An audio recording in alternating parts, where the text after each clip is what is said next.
Hi friends, ఈ సింపుల్గా వరలక్ష్మి వ్రతానికి బ్యాక్ డ్రాప్ని అయితే ఇలా సెట్ చేశాను ఫ్రెండ్స్. ముందుగా దానికోసం బ్యాక్ డ్రాప్ పెట్టుకోవడం కోసం స్టాండ్ అయితే నాకు కావాల్సిన హైట్లో అరేంజ్ చేసుకున్నాను. ఇక్కడ నేను టేబుల్ క్లాత్ యూస్ చేశాను. ఈ టేబుల్ క్లాత్ నేను డాలర్ స్టోర్లో $50కి మాత్రమే కొన్నాను. నేను ఇంక ఏమీ కొనలేదు ఇందులో, ఇంకా మిగిలినవన్నీ ఇంట్లో ఉన్న ఐటమ్స్తోనే చేశాను ఫ్రెండ్స్. ఇంకా ఈ క్లాత్ని నేను నాకు అరేంజ్ చేసుకుని స్టాండ్ మీద నా దగ్గర ఒక నెట్ ఉంటే నెట్ని వేశాను. ఇంకా ట్రెడిషనల్ లుక్ చేద్దామని చెప్పి మామిడి తోరణం అయితే ట్రెడిషనల్ లుక్ ఇస్తుంది కదా అని చెప్పి దానికి పువ్వుల దండలు రెండు సైడ్ల స్టాండ్కి హ్యాంగ్ చేశాను.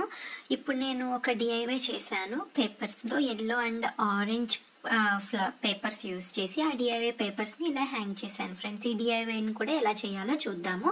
ముందుగా దానికోసం ఏంటంటే 8x4 అండ్ 7x3 పేపర్ని తీసుకుని మధ్యలో దానికి ఫోల్డ్ చేసుకోవాలి.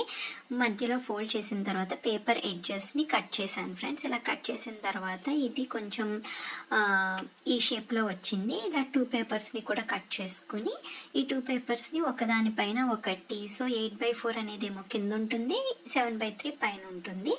ఉండి దాన్ని ఫ్లవర్ కింద ఒకదానిపైన ఒకటి స్టిక్ చేసుకోవాలి. ఇలా నేను 7 తీసుకున్నాను. 7 పెడల్స్ అనుకోండి, 7 పెడల్స్ని తీసుకున్నాను. 7 పెడల్స్ని తీసుకున్న తర్వాత ఇప్పుడు దీన్ని నేను ఒక లోటస్ ఫ్లవర్స్ లాగా నేను దీన్ని స్టిక్ చేస్తాను. సో లోటస్ ఫ్లవర్స్కి స్టిక్ చేయడానికి ఒక పెటల్కి 2 సైడ్ల గమ్ అంటించి నేను రిమైనింగ్ 2 పెడల్స్ని స్టిక్ చేశాను. ఇలానే మొత్తం ఒక 7 పెడల్స్ని కూడా స్టిక్ చేశాను లోటస్ ఫ్లవర్స్ చేయడం కోసం. నేను లోటస్ ఫ్లవర్స్ని ఎందుకు తీసుకున్నానంటే అమ్మవారికి లోటస్ ఫ్లవర్స్ అంటే చాలా ప్రీతికరం.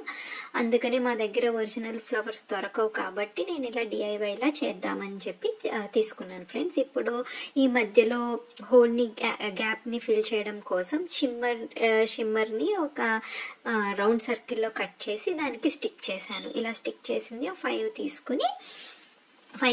ఇప్పుడు ఈ లోటస్ ఫ్లవర్స్ని నేను హ్యాంగ్ చేద్దాము. బ్యాక్ డ్రాప్కి హ్యాంగ్ చేస్తే లుక్ అనేది బాగుంటుంది కదా అనుకున్నాను. సో హ్యాంగ్ చేయడం కోసం ఏంటంటే ఒక థ్రెడ్ తీసుకుని మధ్యలో ఉత్తినే హ్యాంగ్ చేస్తే అంతా కొంచెం ఏంటంటే సింపుల్గా ఉంటుంది కదా. సో కొంచెం ఏంటంటే ఆ గ్యాప్ని ఫిల్ చేయడం కోసం రౌండ్గా కట్ చేసుకున్న ఎల్లో కలర్ అండ్ ఆరెంజ్ కలర్ని ఇలా స్టిక్ చేశాను.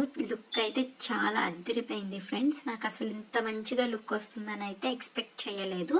ఏదో చేద్దాంలే సింపుల్గా అనుకున్నాను, కానీ లుక్ అయితే చాలా బాగుంది బ్యాక్ డ్రాప్కి.